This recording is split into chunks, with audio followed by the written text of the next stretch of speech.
সিরাতুন নবী সাল্লাল্লাহু আলাইহি ওয়াসাল্লাম আলোচনা করবেন শেখ মতিউর রহমান মাদানী। আসসালামু আলাইকুম ওয়া রাহমাতুল্লাহি ওয়া বারাকাতুহু।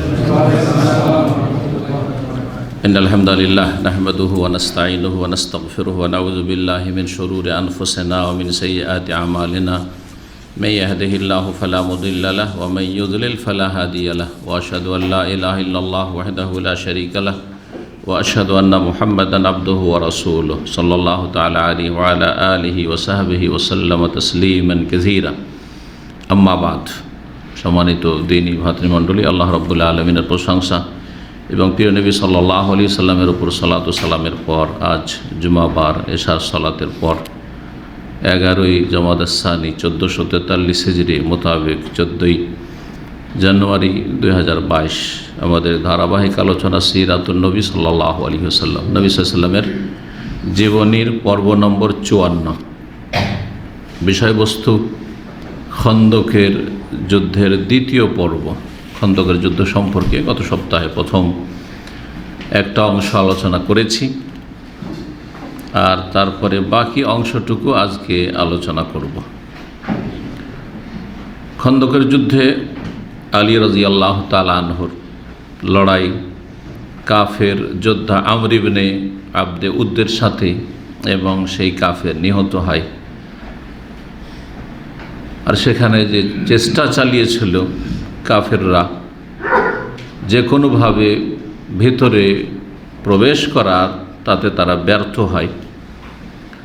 প্রখ্যাত সাহাবী সাদ বিন মুআয রাদিয়াল্লাহু তাআলা আনহু তিনি আহত হন, আর তারপরে তিনি আহত অবস্থায় থেকে কিছুদিন পরে শাহাদাত বরণ করেন, ইন্তেকাল করেন রাদিয়াল্লাহু তাআলা আনহু আরদাহ।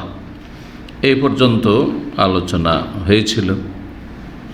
সাদ বিন মুআয রাদিয়াল্লাহু তাআলা আনহু কে আল্লাহ রাব্বুল আলামিন বিশেষ একটি কাজের জন্য কুরাইজার যুদ্ধ এবং কুরাইজা যে ইহুদিরা গাদ্দারি করেছিল তাদের শাস্তির ঘোষণা শোনাবার জন্য আল্লাহ রাব্বুল তাকে জীবিত রেখেছিলেন। নাহলে সাধারণত এরকম আহত অবস্থায় কেউ বাঁচে না। যেই শিরায় তাকে আঘাত লেগেছিল তাতে সাধারণত মানুষের রক্তক্ষরণ কন্টিনিউ হতে থাকে আর বাঁচে না। কিন্তু এটিও ছিল তার কারামত এবং রাসূলুল্লাহ সাল্লাল্লাহু আলাইহি ওয়াসাল্লামের মুজিজা এবং তার দুয়ার বরকত। তিনি দোয়া করেছিলেন যে আল্লাহুম্মা লা তুমিতনি হাত্তা তাকাররা আইনি মিন কুরাইজা। আল্লাহ আমাকে অতক্ষণ মরণ দিও না যতক্ষণ পর্যন্ত কুরাইজার শাস্তি দিয়ে আমার চক্ষু শীতল না হয়।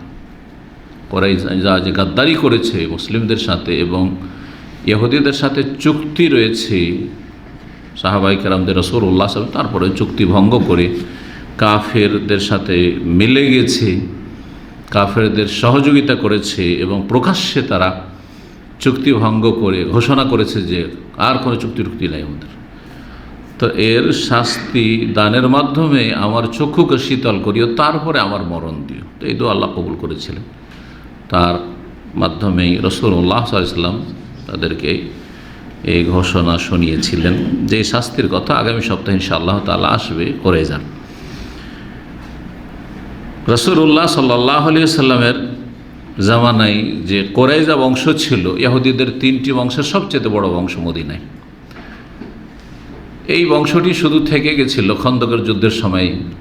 তার পূর্বে কাইনুকার যে বংশ ছিল, স্বর্ণকার, তারা গাদ্দারি করার কারণে, তাদের চুক্তি ভঙ্গের কারণে তারা বিতাড়িত হয়েছে। তারপরে বনু নাজির গোত্র, তাদের গাদ্দারি বিশ্বাসঘাতকর কারণে তারা বিতাড়িত হয়েছে।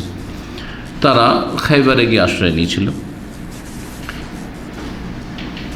রাসূলুল্লাহ সাল্লাল্লাহু আলাইহি ওয়াসাল্লামের জামানায় তাহলে এই খন্দকের সময় কুরাইজা গোত্র মদিনায় ছিল।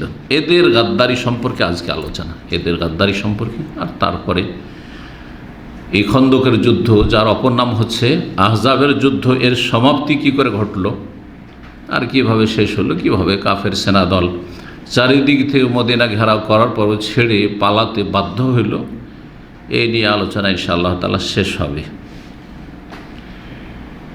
বনু নাজির যে গোত্র ইহুদিদের, তাদের সর্দার বা তাদের নেতা ছিল হোয়াই বিন আখতাব।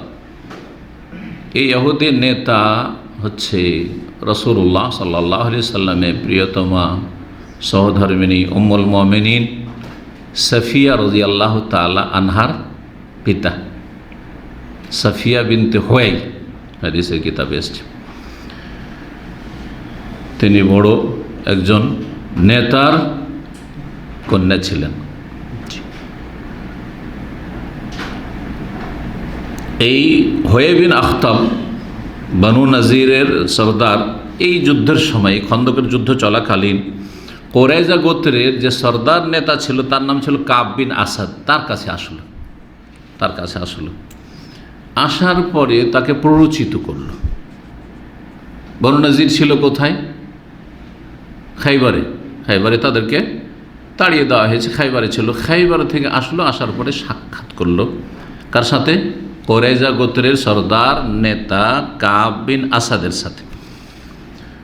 এখানে লেখক সংক্ষেপে শেখ সাফি রহমান করি আলোচনা করেছেন, কিন্তু অন্যান্য সিরাতের কিতাবে রয়েছে প্রথম যখন তার বাড়িতে আসলো এই নেতা দেখা করার জন্য, এক নেতা আর এক নেতার কাছে, এবং পরিচিত করার জন্য রাসূলুল্লাহ সাহাবায়ে কেরামদের বিরুদ্ধে আর কাফের সেনা দলেরা যে এসেছে, হ্যাঁ, তাদের সাথ দেওয়ার জন্য, তখন বুঝতে পেরেছে যে কী জন্য আমার সাথে সাক্ষাৎ করেছে।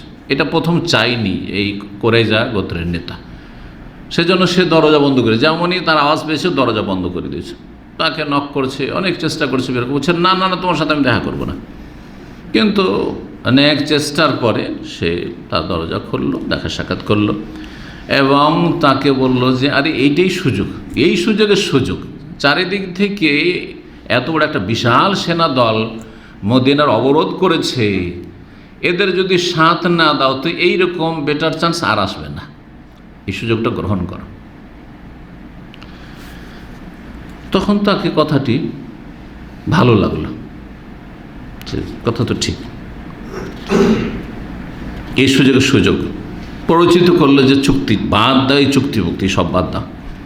কাব বিন আসাদ কোরাইজা গোত্রের নেতা তখন চুক্তি ভঙ্গ করল, এবং কোরাইশ আর মুশরিক যে বাহিনী ছিল তার মধ্যে সবচেয়ে বড় সংখ্যায় ছিল এ গেতফান বংশ, যে নাজদি এলাকা থেকে, কাসিম, রিয়াদ, এসব এলাকা থেকে এরা গিয়েছিল, এদের সাথ দিয়ে দিল খোলাখুলি। কোরাইজা গোত্র বসবাস করতো কোথায়?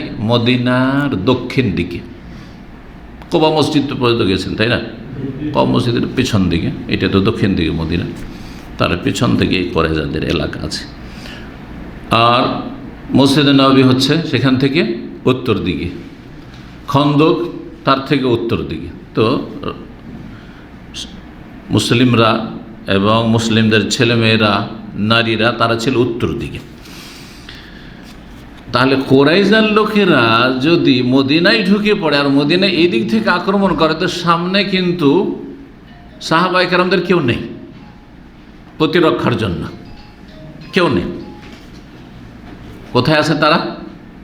উত্তর দিকে কাফেরদের সেনা দলের সামনে, ওই খন্দকে যেখানে পরীক্ষা খন করে সেখানে তারা পাহারা দিচ্ছে, সেখানে তারা প্রস্তুত হয়ে রয়েছে যে কোনো অবস্থায় লড়াই এর জন্য বা এগিয়ে আসলে প্রতিহত করতে হবে এই জন্য।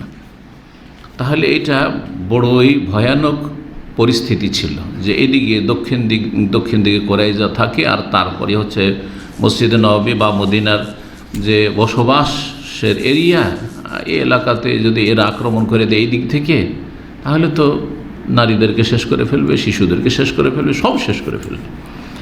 এইরকম পরিস্থিতি চিন্তা করেন, মানুষ নিজের জীবন দিতে পারে কিন্তু নিজের স্ত্রী, ছেলে মেয়ে ঝুঁকি নিতে পারে না। এটা বড়ই ভয়াবহ পরিস্থিতি। এই খবর পৌঁছিল রাসূলুল্লাহ সাল্লাল্লাহু আলাইহি ওয়াসাল্লামকে যে কোরাইজারা একেবারে প্রকাশ্যে কাফের মুশরিকদের সাথ দিয়ে দিয়েছে। রাসূলুল্লাহ সাল্লাল্লাহু আলাইহি ওয়াসাল্লাম মাসলামা বিন আসলামকে 200 মুজাহিদিন নিয়ে প্রেরণ করলেন, এবং যায়েদ বিন হারেসার সাথে 300 মুজাহিদিনকে পাঠালেন, 500 লোক, যে তোমরা তাড়াতাড়ি যাও, এখানে কাফেরদের সামনে খন্দকে এখানে অবস্থান করলে হবে না, আমাদেরকে নিজের পরিবার, নারীদের, শিশুদের বাঁচাইতে হবে, যাও মদিনার গিয়ে পাহারা দাও। সাদ বিন মুআয রাদিয়াল্লাহু তাআলা এবং সাদ বিন উবাদা, এরা আওস এবং খাজরাজের বড় নেতা খাজরাজ বংশের আনসার, তাদেরকে বেশ কয়েকজন আনসারি সাহাবাই কেরামদেরকে নিয়ে পাঠালেন যে তোমাদের সাথে তো খাতির আছে কোরাইজা গোত্রের নেতাদের সাথে, যাও একটু খবরটা জেনে আসো যে খবরটা সত্যতা কতটুকু, যে আসলে কি তারা গাদ্দারি করেছে আর কাফেরদের সাথে মিশে গেছে। তারা সেখানে গেল, তাদের সাথে কথা বললো, তো দেখলো যে যা শুনেছি তার চাইতে মারাত্মক অবস্থা, তার চাইতে মারাত্মক অবস্থা। প্রকাশ্যে তারা কি করলো, গালাগালি শুরু করলো, শত্রুতা পোষণ করলো এবং রাসূলুল্লাহ সাল্লাল্লাহু আলাইহি ওয়াসাল্লামকে গালমন্দ করা শুরু করলো এই কোরাইজার ইহুদিরা। এবং তারা বলল যে মান রাসূলুল্লাহ, রাসূলুল্লাহ আবার কি, চিনি না তাকে, জানি না তাকে, তার সাথে কোনো চুক্তি হয়নি। লা আহাদা বাইনানা ওয়া বাইনা মুহাম্মদ ওয়াল আকদা, আমাদের মাঝে মুহাম্মাদের মাঝে সাল্লাল্লাহু আলাইহি ওয়াসাল্লাম কোনো রকমের চুক্তিও নেই, কোনো রকমের এই রকমের কোনো কন্ডিশনও নেই, কিছু নেই, এরকম কিছু হয়নি, সন্ধি হয়নি। ফিরে আসলেন এই আনসার কয়েকজন যে গিয়েছিলেন তারা প্রতিনিধি, এসে রাসূলুল্লাহ সাল্লাল্লাহু আলাইহি ওয়াসাল্লাম বললেন যে ইয়া রাসূলুল্লাহ, অবস্থা খুব খারাপ, এদের অবস্থা হচ্ছে আদল এবং কারার মতো, আদল এবং কারা এদের কাহিনী। এরা যে গাদ্দারি করেছিল রাসূলুল্লাহ সাল্লাল্লাহু আলাইহি ওয়াসাল্লামের কয়েকজন সাহাবাই কেরামের সাথে, তাদেরকে ডেকে নিয়ে গিয়ে যে এরা কোরআনের শিক্ষা দিতে যাবে, তো এই ঘটনার সাথে জড়িত ছিল। রাজির ঘটনা, দুটো ঘটনা, মর্মান্তিক ঘটনা বর্ণনা করেছিলাম কয়েক সপ্তাহ আগে। একটা হচ্ছে রাবেগ এলাকার 10 জন সাহাবাই কেরামকে তাদেরকে ডেকে নিয়ে গিয়েছিল যে পাঠান, তারা কোরআনও শিখাবে আর ইসলামের দাওয়াত দেবে, এটা হচ্ছে রাজির ঘটনা। এই এলাকায় আদল কারা এই বংশগুলি বসবাস করত। আর আরেকটা গাদ্দারের ঘটনা ঘটেছিল যেখানে 70 জন সাহাবাই কেরামকে রাসূলুল্লাহ সাল্লাল্লাহু আলাইহি ওয়াসাল্লাম পাঠিয়েছিলেন আর তাদের সবকে হত্যা করে দিয়েছিল, শহীদ হয়েছিলেন, তারা একজন শুধু বেঁচে ফিরেছিলেন। এটা ছিল আপনার এই নাজদ এলাকার দিকে, নাজদ এলাকার দিকে, রিয়াজ থেকে তাসিম এই এলাকার দিকে, এসব এলাকাকে নাজদ বলা হয়। তো সাহাবীরা এসে বললেন ওই আনসারি সাদ বিন মুআয, সাদ বিন উবাদা, ইয়া রাসূলুল্লাহ, এদের অবস্থা, গাদ্দারির অবস্থা হচ্ছে আদল কারার মতো অবস্থা, যেমন তারা ডেকে নিয়ে গাদ্দারি করেছে ওইরকম এরাও গাদ্দারি করেছে। লোকজন টের পেয়ে গেলেন, সাহাবাই কেরামগণ সবাই টের পেয়ে গেলেন যে ব্যাপার সবার খারাপ, কোরাইজা গাদ্দারি করেছে। আর কোরাইজা তো আমাদের ছেলে মেয়ে আর পরিবার তাদের পাশে আছে, ওই দিক থেকে আক্রমণ করে দিতে পারে, আমাদের ঘর বাড়িতে আক্রমণ করতে পারে, সবকে হত্যা করে দিতে পারে, আমরা খবর পাবো না, এখানে আমরা পাহারায় থেকে যাব। প্রচণ্ড ভয়ে ভীত হলেন, স্বাভাবিক প্রাকৃতিক বিষয়টা, সবাই ভয়ে ভীত হবে যত ঈমান মজবুত হোক না কেন। এই চিত্রটিকে আল্লাহ রাব্বুল আলামিন সূরা আহজাবের একটি আয়াতে তুলে ধরেছেন। আমি গত সপ্তাহে বলেছিলাম যে সূরা আহজাবে 27টির মতো আয়াত রয়েছে, যাতে এই খন্দকের যুদ্ধের বিভিন্ন চিত্রগুলি, দৃশ্যগুলি তুলে ধরা হয়েছে। তার একটি আয়াত এই পরিস্থিতিটাকে আল্লাহ রাব্বুল সেখানে তুলে ধরেছেন। ওয়াইজাগাতিল আবসার, স্মরণ করো যেই সময় তোমাদের চক্ষুগুলি স্থির হয়ে গেছিল। মানুষ যখন ভীত হয় তখন চোখে পলক মারে না, হ্যাঁ, ভয়ে চোখে পলক মারে না, হতভম্ব, চক্ষু স্থির হয়ে যাকে বলা হয়েছে। অবালাগাতিল কলুবুল হানাজের, আর তোমাদের হৃদয় কণ্ঠনালী পর্যন্ত পৌঁছে গিয়েছিল, মরমর অবস্থা, হার্টফেল করবে মানুষ, আর বাঁচতে পারবে না, দুশ্চিন্তায়, মানুষের দুশ্চিন্তায় এরকমটা হয়। ওয়াতাযুন্নুনা বিল্লাহি যুনুন, এবং তোমরা আল্লাহ সম্পর্কে বিভিন্ন রকমের চিন্তা শুরু করে দিয়েছিলে, ধারণা শুরু করে দিয়েছিলে যে আল্লাহ কী হইল, কী যে হবে, কি জানি কি যে হয়। মানে শয়তান এই সুযোগগুলি কিন্তু গ্রহণ করে, যখন মানুষ এরকম ভীত সন্ত্রস্ত হয় তখন বিভিন্ন ধারণা, আর মনে হয় বাঁচতে পারবো না, আর মনে হয় রক্ষা পাবো না, আর ছেলে মেয়েকে বাঁচাতে পারবো না, আর মান ইজ্জত বাঁচবে না, ইত্যাদি ইত্যাদি, জান আর বাঁচবে না, এরকম ওটার জন্য আল্লাহ রাব্বুল ওই অবস্থাটিকে তুলে ধরছেন। ওয়াতাযুন্নুনা বিল্লাহি যুনুন, নানা লোক নানা রকমের, সবাই এক রকমের ছিল না, কিছু ছিল মুনাফিক, কিছু ছিল দুর্বল ইমানের, এখন সদ্য ইসলাম গ্রহণ করেছে, ওদেরকে এখনও পরিচিত করতে আছে মুনাফিকরা, হ্যাঁ, বিভ্রান্ত করতে আছে। আর বাকি অনেকে আছেন যারা পাক্কা ইমানের, পরোয়া করছেন না, তারপরও প্রাকৃতিক একটা ভয় আছে ছেলে মেয়েদেরকে নিয়ে, পরিবার নিয়ে। তাজুন্নুনা বিল্লাহি জুনুনা, আল্লাহ সম্পর্কে তোমরা বিভিন্ন রকমের ধারণা করা শুরু করেছিলে। হুনালিকা ইবতুলিয়াল মুমিনুন, আল্লাহ বলছেন সেই সময় মুমিনদের পরীক্ষা করা হয়েছে।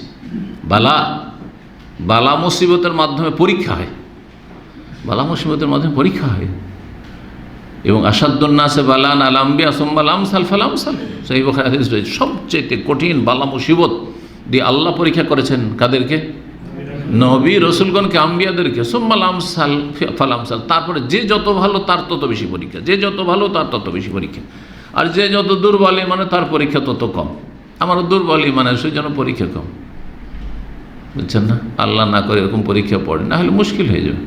মুখ বন্ধ করে দিবে, কথা বলা শেষ করে দিবে, লেখা শেষ করে দিবে, দিনের কাজ করা শেষ করে দিবে, আর এইসব করতে পারবো না, অত কষ্ট বরদাস্ত করতে পারবো না, ঠিক না? রাসূলুল্লাহ সাল্লাল্লাহু আলাইহি ওয়াসাল্লামের সাথে যেসব ঘটেছে, সাহাবায়ে কেরামদের সাথে যেগুলো ঘটেছে, আপনাদের আমাদের সাথে ঘটলে কি অবস্থা হইতে পারে? হ্যাঁ, দিশেহারা হয়ে যাবে, চুপ করে বসে যাবেন, কথা আত্মগোপন করবেন। হুনালিকা ইবতুলিয়াল মুমিনুন, সেই সময় মুমিনদের পরীক্ষা করা হয়েছিল বিপদ আপদের মাধ্যমে, বালার মাধ্যমে। জুলজিলু জিলজানান শাদীদা, এবং তাদেরকে ভয়ঙ্করভাবে প্রকম্পিত করা হয়েছিল। জালজালা মানে হচ্ছে প্রকম্পিত করা, জমি কেঁপে উঠে, এজন্য ভূমিকম্পকে কি বলা হয়? জিলজাল বা জালজালা বলা হয়। ইজা জুলজিলাতিল আরদু জিলজালাহা ওয়া জুলজিলু জিলজানান শাদীদা। সেই সময় কারা খাঁটি মুমিন আর কারা মুনাফিক সেটা সুস্পষ্ট ওঠে।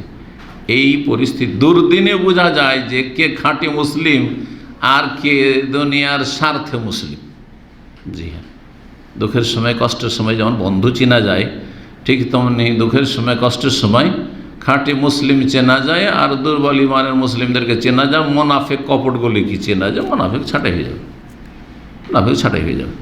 লিয়ামিজাল্লাহুল খাবিসা মিনাত তাইয়্যিব, আল্লাহ কোরআনে অন্য জায়গায় বলেছেন।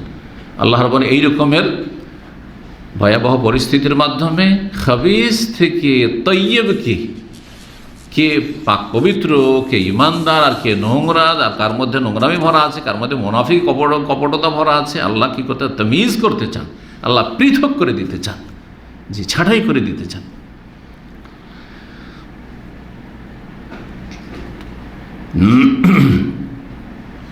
কিছু মুনাফিকরা তখন বলা শুরু করলো যে কানা মোহাম্মদ ইয়াহিদুন আন্না কলা কনুজা কিসরা ও কায়সার, আরে মোহাম্মদ সাল্লাল্লাহু আলাইহি ওয়াসাল্লাম দেখো না আমাদেরকে আকাশের স্বপ্ন দেখাচ্ছে। বলি না আমরা, আরে কোথায় আকাশের স্বপ্ন, এইসব চাঁদের স্বপ্ন দেখাচ্ছে আমাদেরকে। জি, মোহাম্মদ সাল্লাল্লাহু আলাইহি ওয়াসাল্লাম আমাদেরকে প্রতিশ্রুতি দিচ্ছে যে আমরা শীঘ্রই, অচিরেই পারস্য সাম্রাজ্যের আর রোমান সাম্রাজ্যে বা রোম সাম্রাজ্যের আমরা ধনভাণ্ডার খেতে পাবো, আমাদের হস্তগত হবে, আমরা বিজয়ী হব। হ্যাঁ, রোম দেশে আমাদের হস্তগত হবে, আমাদের হস্তগত হবে পারস্য সাম্রাজ্য। তখনকার যুগে বড় দুটো শক্তি, আজকাল যেমন পৃথিবীতে দুটো শক্তি সবচাইতে বড়, আর তারপরে একসময় ছিল রাশিয়া, এখন চায়না আগে বাড়তে যাচ্ছে, ঠিক না? জি হ্যাঁ, রাশিয়ার আমেরিকা ছিল, এখন চায়না এগিয়ে যাচ্ছে। আল্লাহ রাব্বুল আলামিন তাদের কল্যাণ আমাদেরকে দান করেন, তাদের অনিষ্ট থেকে আল্লাহ আমাদের হেফাজত করেন উম্মতে মুসলিম। জি, জানি না কার দ্বারা কল্যাণ হয়, সুতরাং সবসময় এই দোয়া করতে হবে, আল্লাহ যে কোনো ব্যক্তির, যে কোনো জাতির কল্যাণগুলি মুসলিম উম্মাকে দান করো, আর তাদের অকল্যাণ থেকে, অনিষ্ট থেকে, তাদের ক্ষয়ক্ষতি থেকে আমাদেরকে রক্ষা করো, উম্মতে মুসলিমাকে রক্ষা করো। জি,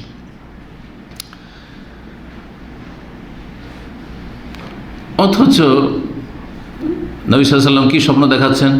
যে তোমরা খুব তাড়াতাড়ি রোম দেশ জয় করবে, তাদের ধনভাণ্ডার খেতে পাবে, তোমরা পারস্য দেশ জয় করবে, তাদের ধনভাণ্ডার তোমাদের কাছে আসবে, সাদা হলুদ তোমাদের হাতে আসবে। অন্য এতে রয়েছে, হাদিসে রয়েছে যে তোমাদের কাছে স্বর্ণ আসবে, হ্যাঁ, রোম দেশের, আর তোমাদের কাছে চাঁদি রূপা আসবে পারস্য দেশের।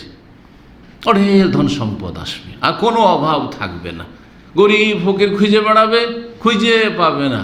কাউকে যদি দান করতে যাও বলছে যে আজকে তো দরকার নেই, কালকে দিলে হইতো, আজকে আমার কাছে আছে। এইরকম পরিস্থিতি তৈরি হবে। এসব কথা নবী করিম সাল্লাল্লাহু আলাইহি সাল্লাম সান্ত্বনা দেওয়ার জন্য মানুষকে বলতেন যে দেখো দেখো এইসব কথা বলে, অথচ ও আহাদুনা লা ইয়ামানু আলা নাফসি আন ইয়াযবাল গায়ত, অথচ আমরা বাথরুমে যেতে পারছি না, পেশাব পায়খানা যেতে ভয় লাগছে যে কি জানি গেলাম মেরে দিবে, বাসা থেকে বেরোতে পারছি না, বাড়ি থেকে বেরোতে পারছি না, নিজের জায়গা থেকে খেমা থেকে তাঁবু থেকে বেরোতে পারছি না, আর আমাদেরকে এইসব আকাশ ছোঁয়া স্বপ্ন দেখাচ্ছে।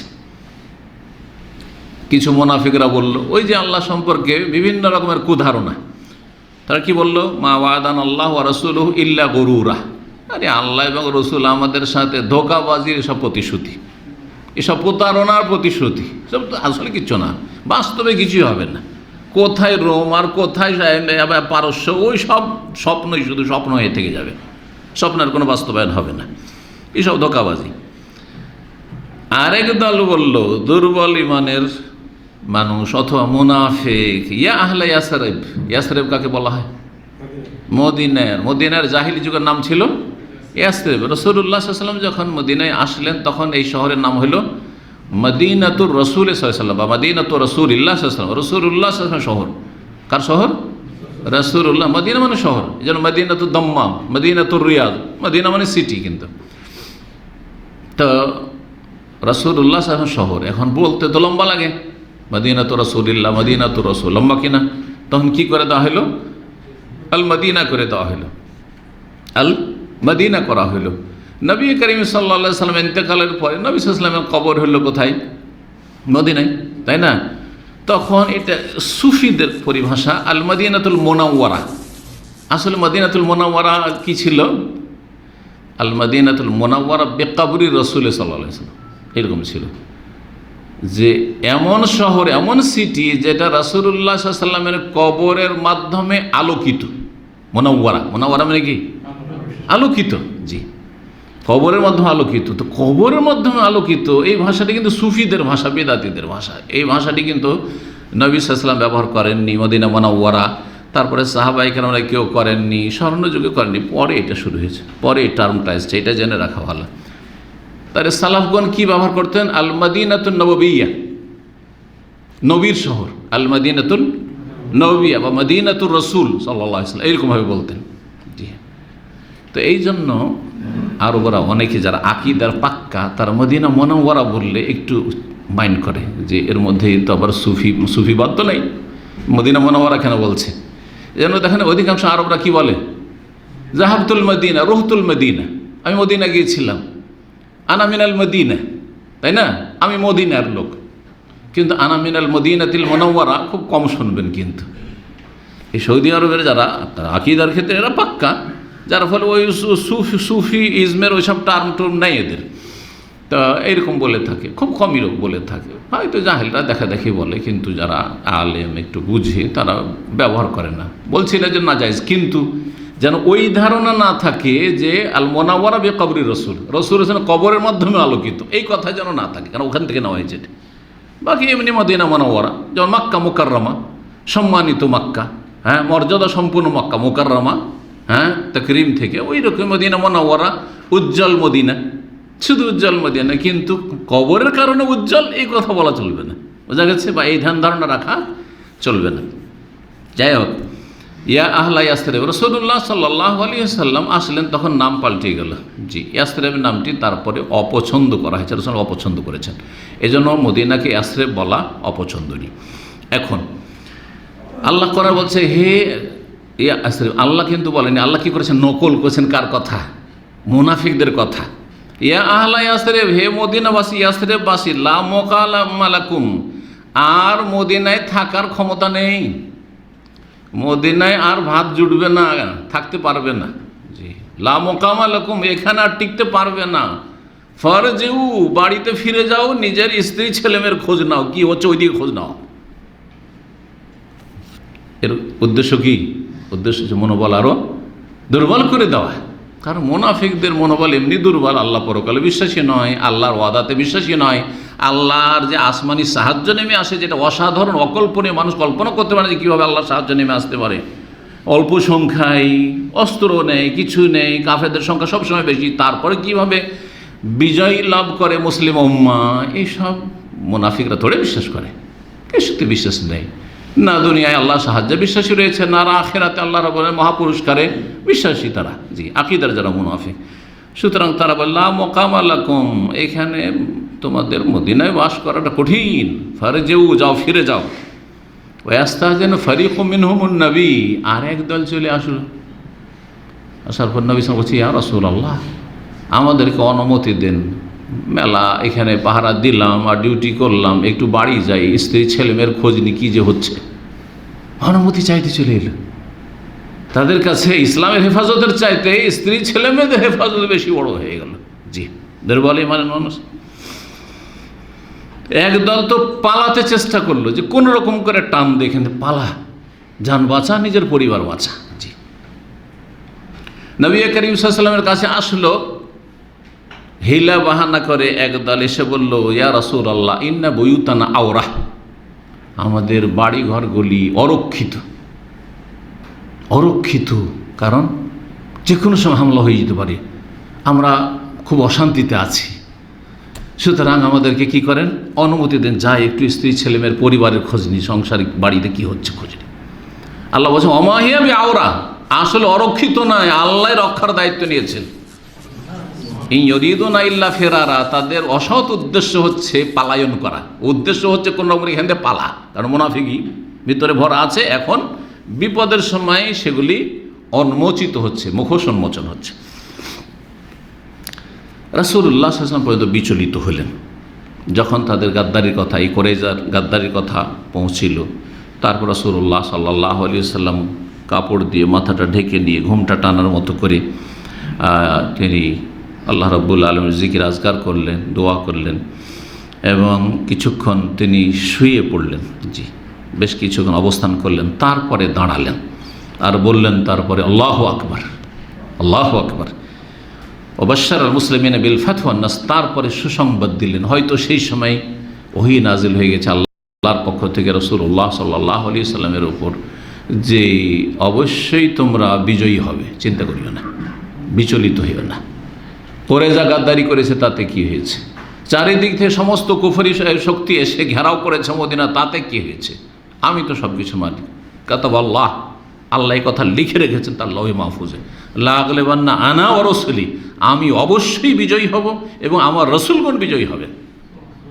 জি, ওয়া আনতুমুল আ'লাউনা ইন কুনতুম মুমিনিন, তোমরাই উপরে থাকবে, নেতৃত্ব দেবে যদি সত্যিকার ইমানদার হও। তো সত্যিকার ইমানদার হও, তোমাদের কাজ তোমরা করো, আল্লাহর কাজ আল্লাহ করবেন। তো রাসূলুল্লাহ সাল্লাল্লাহু আলাইহি ওয়াসাল্লামকে যখন জানিয়ে দেওয়া হয়, তখন মুসলিমদেরকে সুসংবাদ দিলেন যে তোমাদের জন্য সুসংবাদ, বিজয়ী হবে তোমরা, আল্লাহর সাহায্য নেমে আসবে শীঘ্রই। এই ভয়াবহ পরিস্থিতির সময় রাসূলুল্লাহ সাল্লাল্লাহু আলাইহি ওয়াসাল্লাম চিন্তা করলেন যে এখন জান বাঁচাতে হবে, নিজের না, সাহাবায়ে কেরামদের এবং সাহাবায়ে কেরামদের পরিবার, নারীদের, শিশুদেরকে বাঁচাইতে হবে। তো কোনো একটা কৌশল করা যাক। এই কৌশলে কিছুটা ছাড় দেওয়ার চিন্তা ভাবনা করলেন। কিসের জন্য? মায়াই, রহমতুল্লিল আলামিন, বিশ্বজাহানের জন্য রহমত, গাছপালার জন্য রহমত, গবাদি পশুর জন্য রহমত, কাফেরদের জন্য তিনি রহমত, আল্লাহর করুণা, আল্লাহর দয়া। তাহলে রাসূলুল্লাহ সাল্লাল্লাহু আলাইহি ওয়াসাল্লামের সাহাবায়ে কেরামদের বিবিগণ, মহিলারা, শিশুরা, তাদের জন্য কত তিনি মায়া মমতা রাখতেন আর দয়া রাখতেন অন্তরে। তিনি চিন্তা করলেন যে এদেরকে সুরক্ষিত করি, যাক কিছু ছাড় দিতে হোক, আর কিছু দুর্বলতা প্রকাশ করতে হোক, কিন্তু নারীদেরকে সুরক্ষিত করি, শিশুদেরকে সুরক্ষিত করি। যার ফলে তিনি যোগাযোগ করলেন গেতফান বংশের নেতা ওয়াইনা বিন হিসন। এরা দুর্দান্ত বেদুইন ছিল, আর বেদুইনরা কিন্তু আমাদের দেশের আদিবাসীদের মতো, জানেন কি না? আদিবাসীদের সাথে কোনো যোগাযোগ আছে কারো? আদিবাসী বুঝেন? সাঁওতাল বুঝেন? সাঁওতাল এলাকায় করতে গেছেন? এদের সম্পর্কে জানি, যারা ওই সব এলাকায়, সাঁওতাল এলাকায় বসবাস করে, তারা আমাদের সাথে লেখাপড়া করেছে। এদের নেচারটা হচ্ছে কি, হ্যাঁ তো হ্যাঁ, না তো না, হ্যাঁ তো হ্যাঁ, না তো না। তো বেদুইন যারা যাযাবর, ওই রকমই তারা। তো এই ওয়াইনা বিন হিসন গেতফানের নেতা ছিল, আর তার সাথে আরও যারা নেতৃস্থানীয় ছিল, তাদেরকে লিখে পাঠালেন যে তোমাদের সাথে একটা আমরা শান্তি চুক্তি করতে চাই। সন্ধি করতে চায়। কি সন্ধি? যে তোমরা এই মদিনা যে অবরোধ করে রেখেছো, ঘেরাও করে রেখেছো, আর মোদের উপর হামলা করার জন্য এসছো, তোমরা ফিরে চলে যাও। কোরাইশের সাথ দিয়েছো, তোমরা এখান থেকে ফিরে চলে যাও। তোমাদেরকে মদিনার বাগানে যত ফলমূল হচ্ছে আনসারীদের, যত খেজুর হচ্ছে, তার 3 ভাগের 1 ভাগ দিয়ে দেবো। আল্লাহু আকবার। কিসের জন্য? শুধু মুসলিমদের, নারী শিশুদের জানমালের এবং ইজ্জত আবরুর হেফাজতের জন্য এই চুক্তির প্রস্তাব পাঠালেন। প্রাথমিক একটা খসড়াও তৈরি হয়ে গেল, লেখা হয়ে গেল, কিন্তু শুধু 2 পক্ষ থেকে স্বাক্ষর হয়নি, স্বাক্ষর হতে বাকি।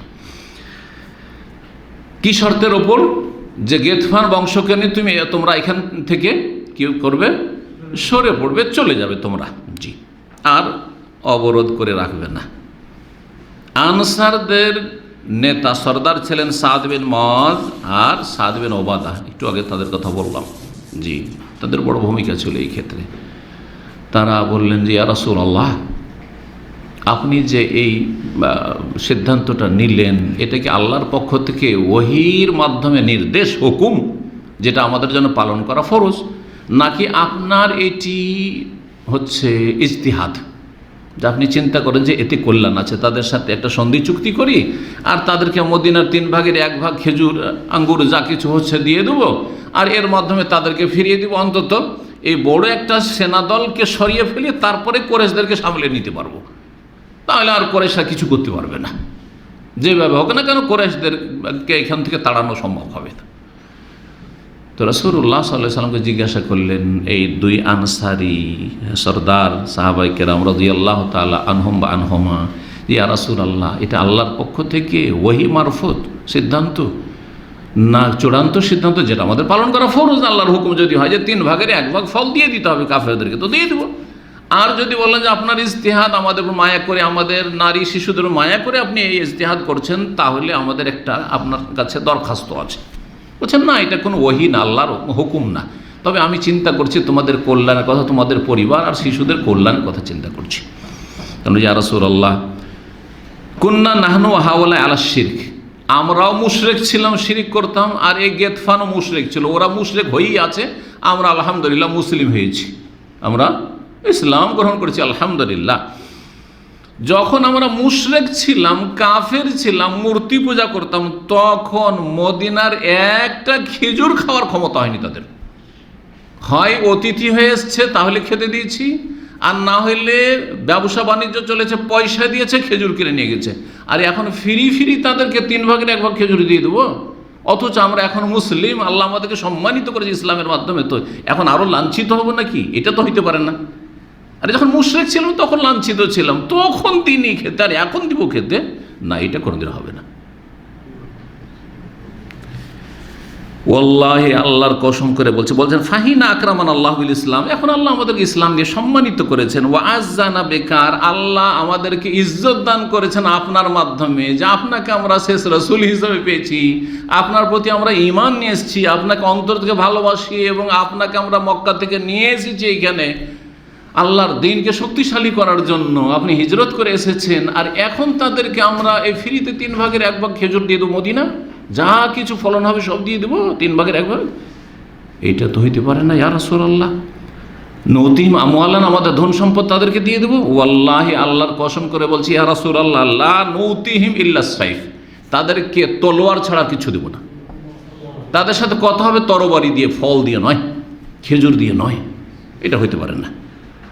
রাসূলুল্লাহ সাল্লাল্লাহু আলাইহি ওয়াসাল্লাম তাদের মত টিকিয়ে বললেন যে ঠিক আছে, তাহলে তোমরা যখন বলছো তাহলে তোমাদেরটাই ঠিক।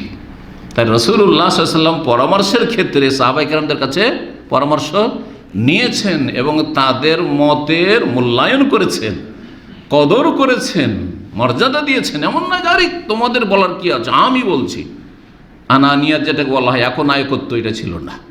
আল্লাহ কোরআনে রাসূলুল্লাহ সাল্লাল্লাহু আলাইহি ওয়াসাল্লামকে বলছেন ওয়াশাবিরহুম ফিল আমরি, তুমি সাথী সঙ্গীদের কাছে পরামর্শ নাও বিভিন্ন বিষয়ে, যে বিষয়ে আল্লাহ চূড়ান্ত ওহী করেননি সেই বিষয়ে কি করো, পরামর্শ নাও। আল্লাহ প্রশংসা করেছেন মুমিনদের, সাহাবায়ে কেরামদের, আর তারপরে বলছেন দ্বিতীয় আয়াত, ওয়া আমরুহুম শুরা বাইনাহুম, তাদের আপোষে কাজকর্ম সম্পাদিত হয় মশওয়ারা পরামর্শের ভিত্তিতে, আর মশওয়ারা পরামর্শ হয় যোগ্যদের কাছে, ইলেকশনের মতো নয়। জাহেল, মূর্খ, সৎ অসৎ, কাফের, মুসলিম, হ্যাঁ, পাপি তাপি, ভালো মন্দ, চলে তলে সব এক, না না না, এটা নয়। কথা বলছেন না? এই আয়াত পেশ করে বড় বড় তফসির মাহফিলের বক্তারা বলছে, দেখেন আল্লাহ কোরআনে ইলেকশনের কথা বলেছেন, ভোটের কথা বলেছেন, আল্লাহ কোরআনে গণতন্ত্রের কথা বলেছেন। কত বড় এটা হচ্ছে অপব্যাখ্যা, এটা তাহরিফ, এটা অর্থের কি অপব্যাখ্যা, যেটা চরম অপরাধ। জি, চরম অপরাধ। এটা ছোটোখাটো গুনাহ নয়, কাবিরা গুনাহ যে কোরআনের কেউ তাহারি অপব্যাখ্যা, ভুল ব্যাখ্যা করবে দুনিয়ার উদ্দেশ্যে, রাজনৈতিক স্বার্থে, আর নিজের ইসলামী গণতন্ত্রকে মানুষের কাছে সুন্দর করে পেশ করার জন্য ইসলামের ভুল ব্যাখ্যা করে জাহান্নামের দিকে নিয়ে যাবে। আল্লাহ এদের হেদায়েত দান করুন, যারা বেঁচে আছে এবং যারা তাদের মারা গেছে, আল্লাহ তাদেরকে মাফ করুন। রাসূলুল্লাহ সাল্লাল্লাহু পরামর্শ নিয়েছেন আনসারীদের মহিলাদের কাছে, আনসারী সাধারণ লোকদের কাছে, না তাদের বড় বড় নেতা যারা জ্ঞানী গুণী ছিল তাদের কাছে, এবং তাদের পরামর্শের মূল্যায়ন করেছেন। ঠিক না? বিয়ে শাদী করবেন, পরামর্শ যাত্রার কাছে এখানে নেবেন, চেনেন না চেনেন, সৎ অসৎ, না ভালো মানুষের কাছে দেখবেন জানেন এর মধ্যে কি ভালো, বেশ মাশাআল্লাহ, দেখি শাইখের কাছে একটু পরামর্শ নিই, দেখি অমুকের কাছে পরামর্শ। ঠিক না? বেছে বেছে যাদেরকে যোগ্য মনে করেছেন যে সাবজেক্টে, সেই সাবজেক্টে তাদের কাছে পরামর্শ নেবেন, তাই না?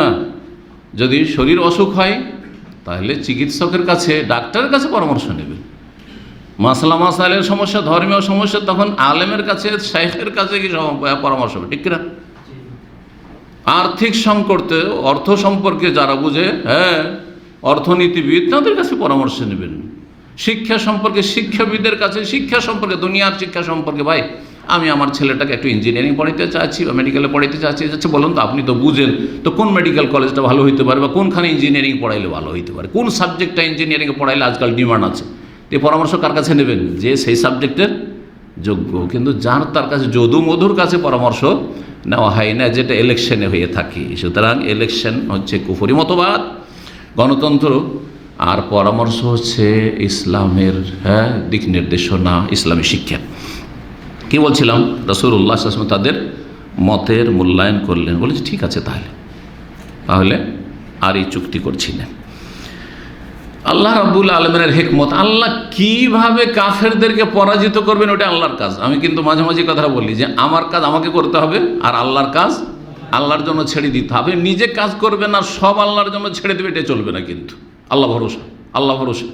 হ্যাঁ, নামাজ পড়ছেন, হুজুর দোয়া করিয়েন, এটা তো হয়। আরে নামাজ পড়াটা তোমার কাজ, 5 ওয়াক্ত সালাত পড়া তোমার কাজ, তোমার কাজ তুমি করো। তারপরে তুমি পেরেশানিতে আছো, কিসে আছো, পেরেশানি দূর করা আল্লাহর কাজ, ওইটা আল্লাহ করবেন। জি, তো এখন শোনাবো যে কিভাবে এত বড় একটা শক্তি কাফেরদের চারিদিক থেকে এসে মদিনার ঘেরাও করলো, কিন্তু পালাতে তারা বাধ্য হলো, লাঞ্ছিত হয়ে, অসহায় হয়ে। জি, আল্লাহ রাব্বুল আলামিনের প্রতিটি যে কাজ প্রতিদিন রয়েছে তাতে বড় হিকমত আর রহস্য রয়েছে। এই রকমের ভয়াবহ পরিস্থিতি ছিল সেই সময়। একজন বিখ্যাত কাফের অমুসলিম ব্যক্তি নুআইম বিন মাসউদ আল আশজাই, জি, এ গেতফান যে বিশাল বংশ, সেই বংশেরই একটা গোত্রের লোক। কিন্তু এই ব্যক্তি, এই কাফের দুর্দান্ত বংশের লোক হইলেও রাসূলুল্লাহ সাল্লাল্লাহু আলাইহি ওয়াসাল্লাম আর মুসলিমদের হিতাকাঙ্ক্ষী ছিল। এমন কিছু লোক যুগে যুগে পাওয়া যাবে যে কাফের হইলেও মুসলিমদের দরদি পাবেন আপনি।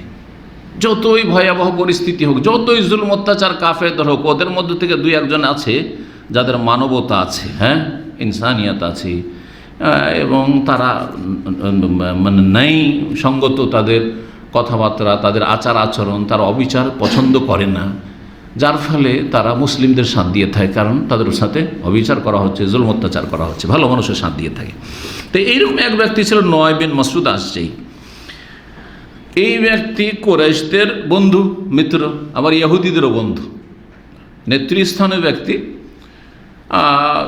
তার কুরাইশদের সাথে খাতির মক্কার, আর এদিকে খাতির হচ্ছে যে মদিনার ইহুদি কুরাইজা আছে গোত্র, এদের সাথেও খাতির। আবার তার আন্তরিকতা ছিল কার সাথে? রাসূলুল্লাহ সাহাবায়ে কেরামদের সাথে। সে এসে বলে, ইয়া রাসূলুল্লাহ ইন্নী কাদ আসলামতু, আমি ইসলাম গ্রহণ করেছি, কিন্তু ভিতর ভিতর লুকিয়ে আমি এখনও প্রকাশ করিনি, কিন্তু আমি মুসলিম হয়ে গেছি। সুবহানাল্লাহ, এই সময়ে ওকে মুসলমান বানিয়ে দিচ্ছে আল্লাহ রাব্বুল আলামিন। ইসলাম ওয়াইন্না কওমি লাম ইয়ালাম ইসলামী, আমার জাতি এই গেতফান বংশ এখনও জানে না যে আমি মুসলিম হয়ে গেছি। জানলে তো খবর আছে, আমাকে মেরে ফেলে দিব হয়তো, তো জানতে পারিনি এখনো।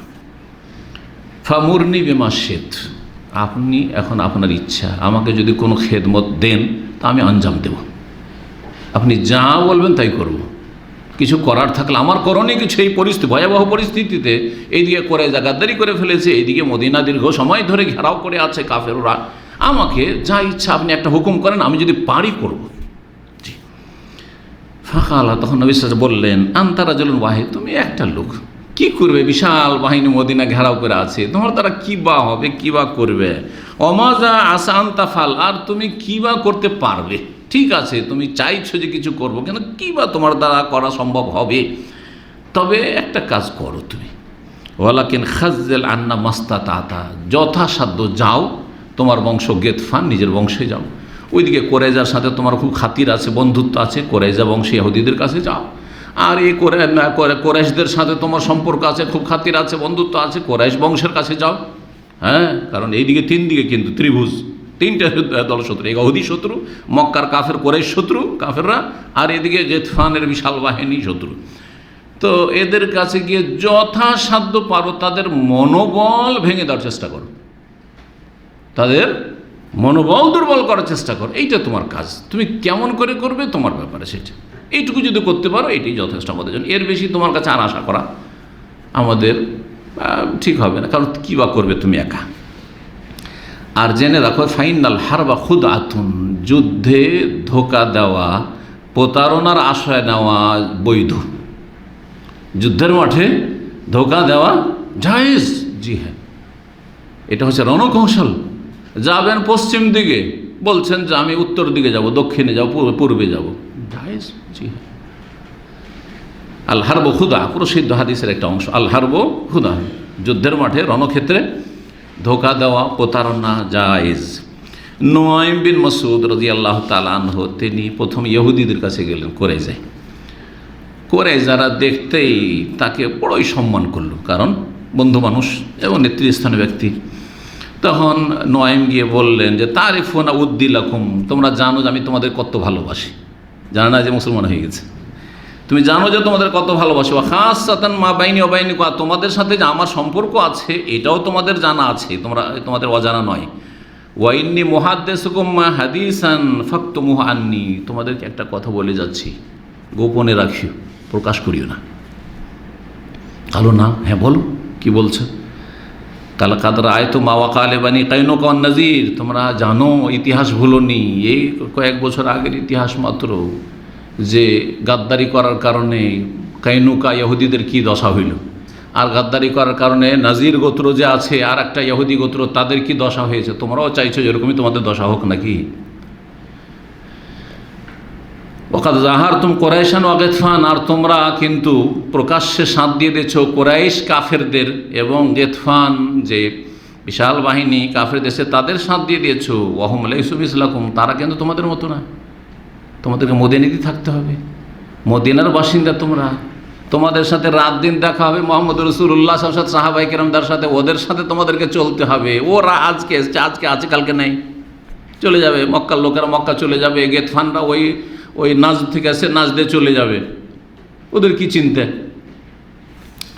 ফাল বালাদু বালাদুকুম, বললেন যে এই মদিনা হচ্ছে তোমাদের শহর, তোমাদের মাতৃভূমি। ফিহে আমওয়ালুকুম আবনাউকুম নিসাউকুম, এই মদিনায় তোমাদের ধন সম্পদ আছে, জমি জায়গা আছে, বাগান আছে, তোমাদের ছেলেমেয়েরা আছে, তোমাদের নারী শিশুরা আছে, সব তো তোমাদের এখানে, তোমাদের এখানে সংসার, সব কিছু, পরিবার পরিজন। লা তাকদিরুনা আন তাতাহাওয়ালু মিন ইলা গায়রিহি, মদিনা থেকে অন্য জায়গা যাওয়া এত সহজ নয় যে সব ছেড়ে ছুড়ে চলে যাবে আর সব কিছু উঠিয়ে নিয়ে যাবে, এটাও সম্ভব নয় যে রাতারাতি চলে যাবে একটা জায়গা থেকে। পক্ষান্তরে ওয়াম্মা বালাদুহুম ওয়া আমওয়ালুহুম নিসাউহুম ফাবাঈদা, এ গেতফান কুরাইশ, এদের দেশ, এদের এলাকা হচ্ছে অন্য এলাকা, এদের ধন সম্পদ এখানে মদিনায় কিছুই নেই, এদের নারীরা শিশুরা দূরে আছে, হাতের নাগালে নেই রাসূলুল্লাহ সাল্লাল্লাহু আলাইহি ওয়াসাল্লাম সাহাবায়ে কেরামদের যে এত সহজে পেয়ে যাবে। শোনো, ফাহুম ইন আসাবু ফুরসাতান ইনতাহাজুহা ওয়া ইল্লা লাহিকু বিলাদিহিম। এরা এসেছে গেতফানরা বাইরে থেকে এসেছে, মদিনা ঘেরাও করেছে, কুরাইশরা বাইরে থেকে এসে মদিনা ঘেরাও করেছে। যদি সুবিধাজনক হয় তাহলে এরা লড়াই করবে, আর না হলে এরা চলে যাবে, এরা চলে যাবে।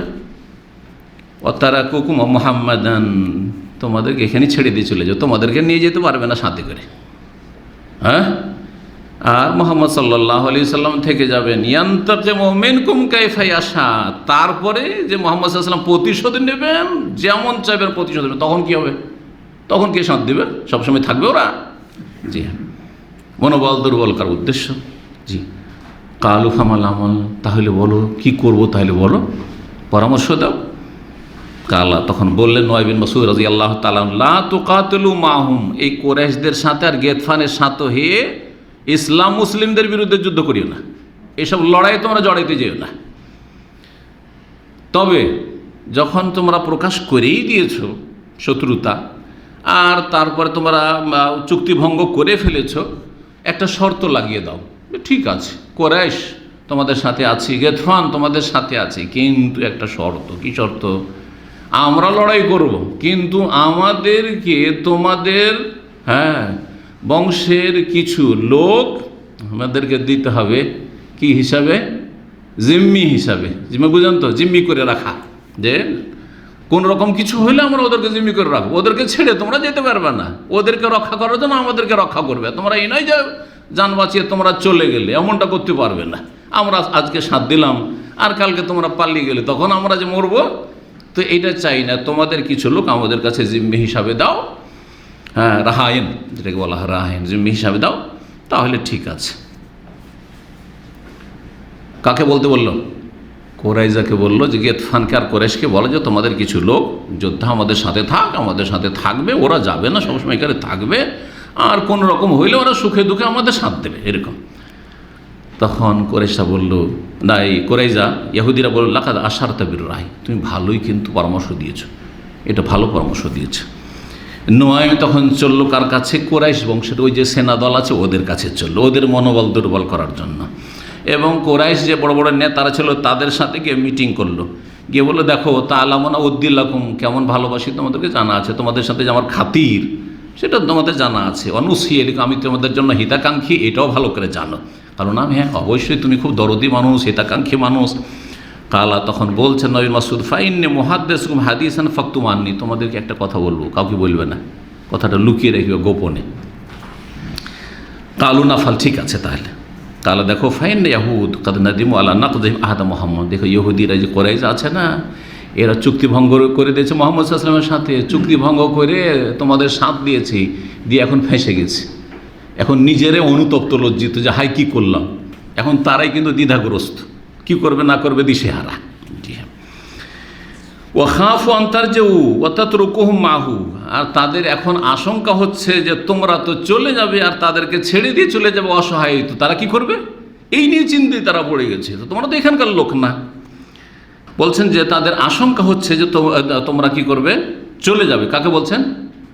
নয় বিন মাসউদ কোরাইশদেরকে বলছেন যে তোমরা ছেড়ে দিয়ে চলে যাবে আর তারা অসহায় এখানে থেকে যাবে। সুতরাং তারা ভিতর ভিতর কি করেছে, মুহাম্মদ সাল্লাল্লাহু আলাইহি ওয়াসাল্লামের সাথে গাদ্দারি করার পরে আবার তার সাথে যোগাযোগ করেছে, চিঠিপত্রের মাধ্যমে যোগাযোগ করেছে।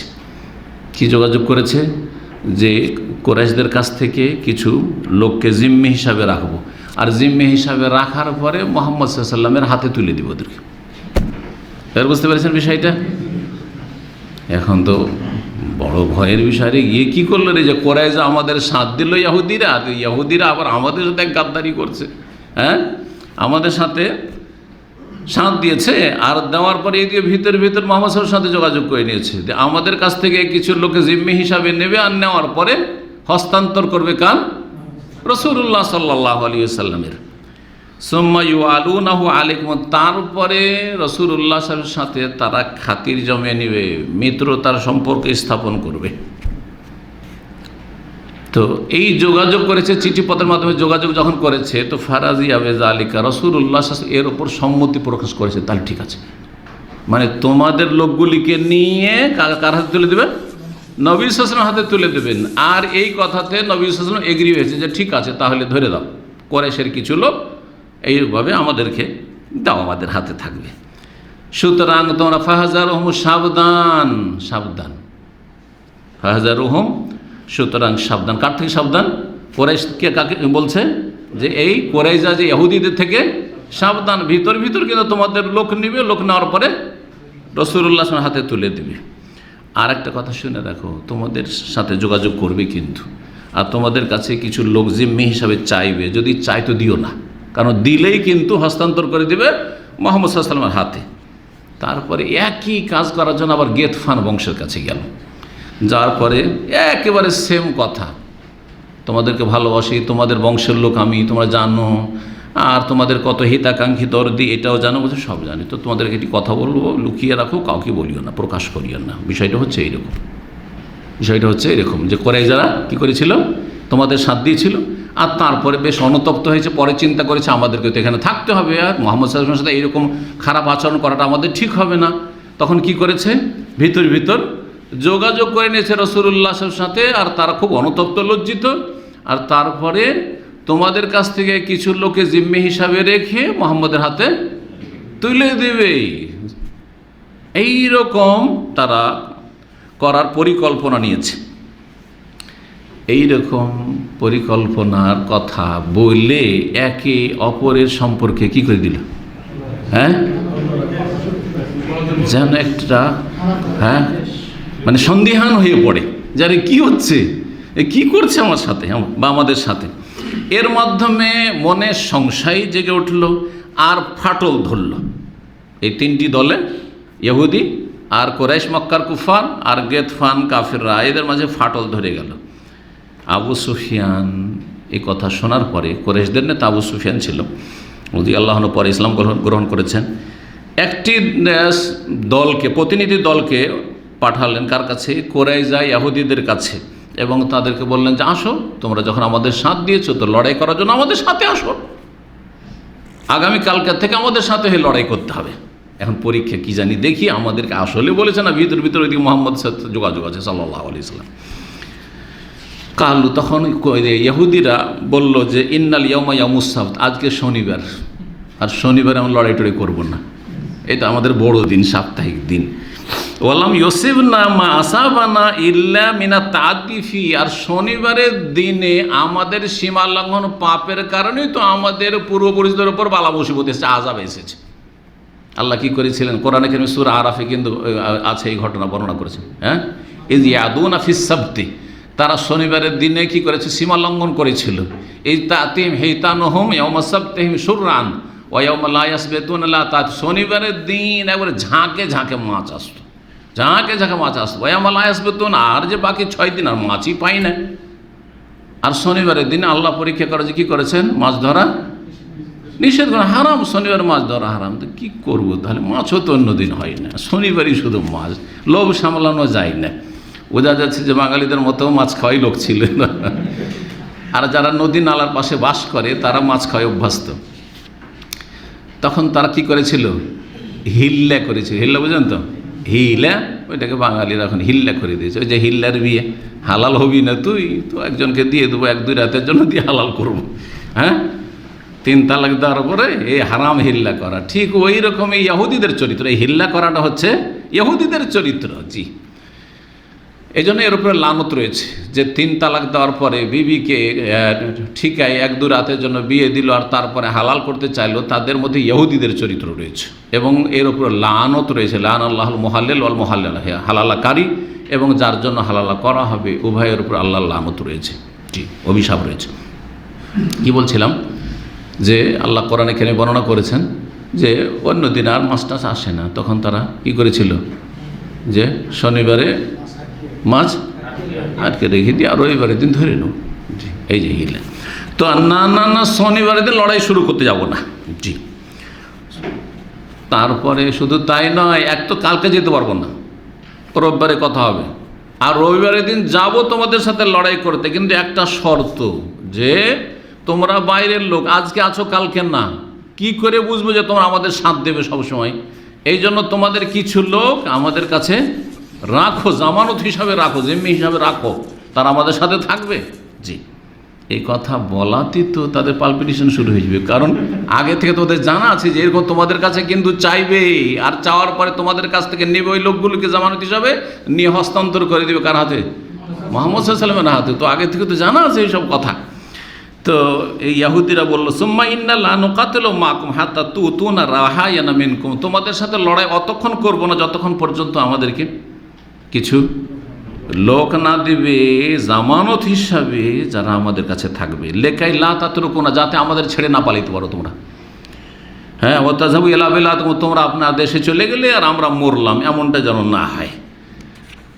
কুরাইশ আর গেতফান এই দুটো দল যখন জানতে পারলো যে আসলেই তো নুয়াইম বিন মাসউদ যেই কথাগুলি বলেছে সেইটাই তো সেম হচ্ছে, ঘটনা ঘটেছে, এ তো আমাদের কাছে কিছু জিম্মি চাইছে যে ওদেরকে জিম্মি করে রাখবে, আর কোনো কিছু হইলে ওরা মরবে, আমাদের লোক মরবে, তো আর মুহাম্মদ সাল্লাল্লাহু আলাইহি ওয়াসাল্লাম হাতে তুলে দিবে।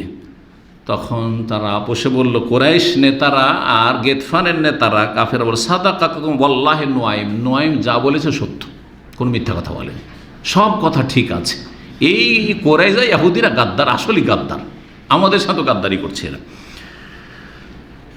কুরাইশ তখন ইহুদিদের কাছে পাঠালো, গিয়ে তাদেরকে বলল, লা নারহানুকুম আহাদান, একটা লোকে জামানত হিসাবে দেবো না, কোনো জিম্মি তোমাদেরকে দেবো না, লড়াই করতে হবে আমাদের সাথে।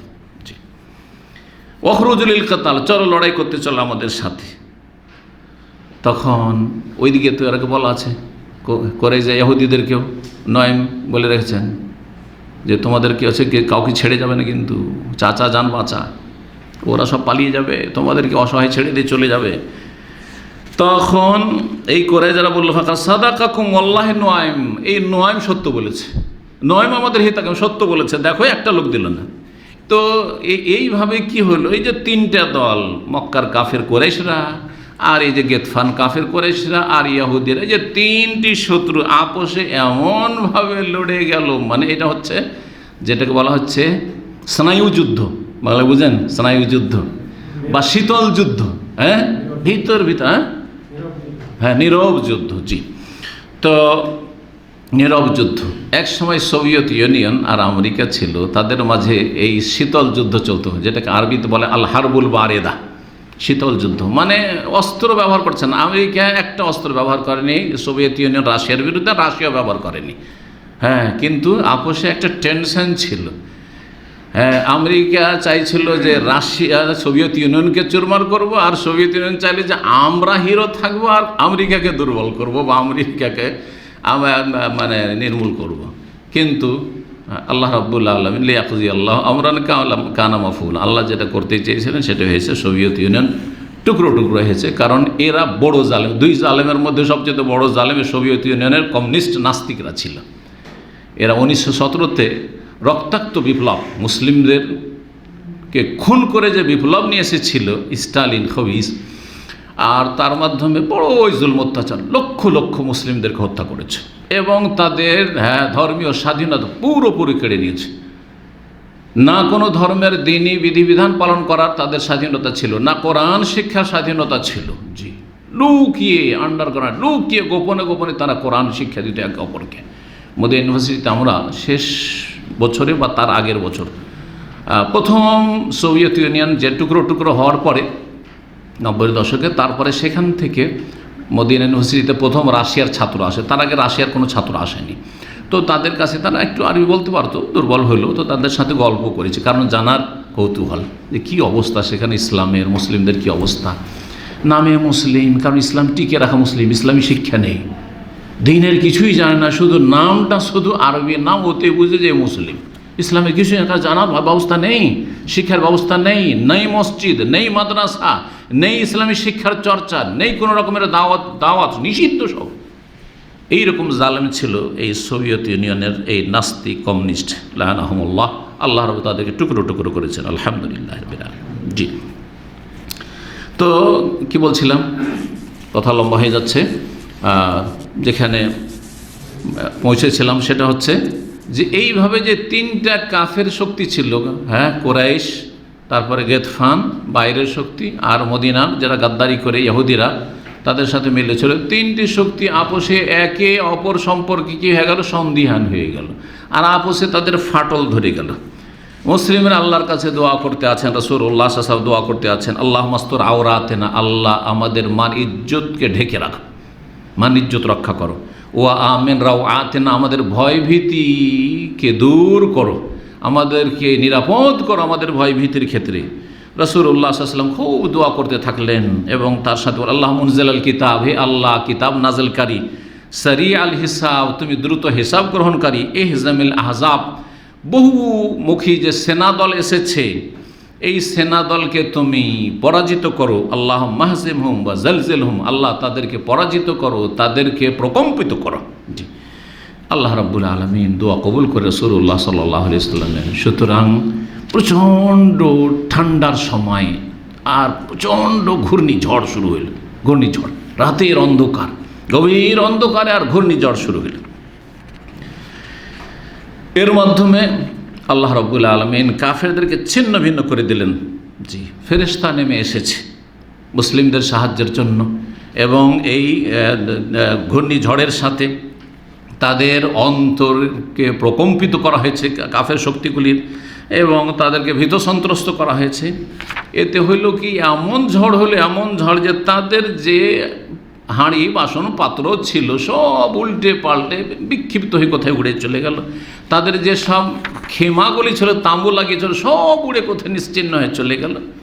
আর এত প্রচণ্ড ঠান্ডা যে আর থাকতেই পারছে না, এক মিনিট বরদাস্ত হচ্ছে না। এমনি মদিনার ঠান্ডা প্রচণ্ড ঠান্ডা, শীতকালে যারা মদিনা থেকেছেন জানেন। আর তারপরে তার সাথে যদি ঘূর্ণিঝড় আর প্রচণ্ড বেগে বাতাস বহে, তাহলে কি অবস্থা হইতে পারে, আর থাকতে পারছে না।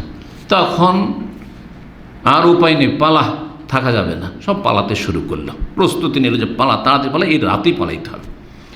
এই সময় রাসূলুল্লাহ সাল্লাল্লাহু আলাইহি ওয়াসাল্লাম, কেন খন্দক পরীক্ষা যে গর্ত খনন করা আছে তার ওপাশে ওরা আছে, অন্ধকার কিছু দেখা যাচ্ছে না, রাতের অন্ধকার, কি অবস্থায় আছে, কে খবর নিয়ে এসে দেবে। সহিহ মুসলিমে এই হাদিসটি এসেছে, এই সিরাত সম্পর্কে এই হাদিসটি। রাসূলুল্লাহ সাল্লাল্লাহু আলাইহি ওয়াসাল্লাম বললেন যে তোমাদের মধ্যে কে আছে ইয়াতিনি বিখাবারিল কওম, এই কাফের সেনা দলের সংবাদটা আমার কাছে এনে দিতে পারবে। জি, গুপ্তচর হিসাবে যাবে, আর যাওয়ার পরে তাদের অবস্থা দেখবে, তাদের মন মানসিকতা দেখবে, তারা কি করছে, তারা পালাচ্ছে না এখনও আছে, আর আছে তো তাদের মানে তাদের মনের অবস্থা কীরকম, তারা কি টিকে থাকবে না তাদের অবস্থা মনোবল দুর্বল হয়ে পড়েছে, এই খবরগুলি কে এনে দেবে রাতের অন্ধকারে, কি পরিস্থিতি একটু খবর এনে দেবে। কেউ কথা বলছেন না, কে আছে কেউ বলছে না, কেউ সাহস করছে না। এত প্রচণ্ড ঝড়, ঘূর্ণিঝড়, তার সাথে প্রচণ্ড ঠান্ডা, কে সাহস করে? সুবহানাল্লাহ, সবাই চুপ আছেন যে আর কাউরি দ্বারা এটা হয়ে যায়। কারণ নবী সাল্লাল্লাহু আলাইহি ওয়াসাল্লাম তো নাম ধরে বলেননি, কেউ একজন গেলি হয়, কেউ একজন গেলি হয়, কেউ যেতে চাইছে না, চুপচাপ আছে সবাই। 3 বার বলেছেন, তারপরে কেউ বলছে না। তখন রাসূলুল্লাহ বলছেন যে হুযায়ফা, বলছে হে ইয়া রাসূলুল্লাহ আমি আছি। হুযায়ফা তুমি যাও, ইযহাব, হ্যাঁ। আর তারপরে ওয়াতি বিখাবারিল কওম, যাও এই কাফেরদের কি খবর, খবরটা নিয়ে আসো এখন গিয়ে। হুযায়ফা বলছেন যে আর তো কোনো উপায় নেই, কারণ আমার নাম ধরিয়ে দিয়েছে রাসূলুল্লাহ সাল্লাল্লাহু আলাইহি ওয়াসাল্লাম। তখন রেডি হইলাম।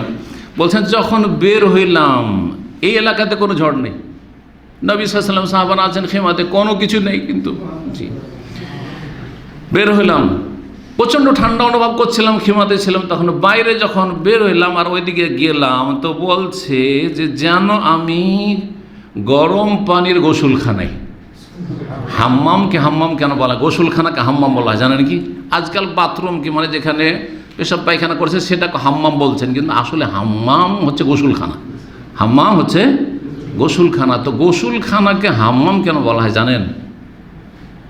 হা মিম মিম মানে হচ্ছে এই ওয়াসুকু মান হামিমা, উত্তপ্ত পানি, গরম পানিকে হামিম বলা হয়েছে।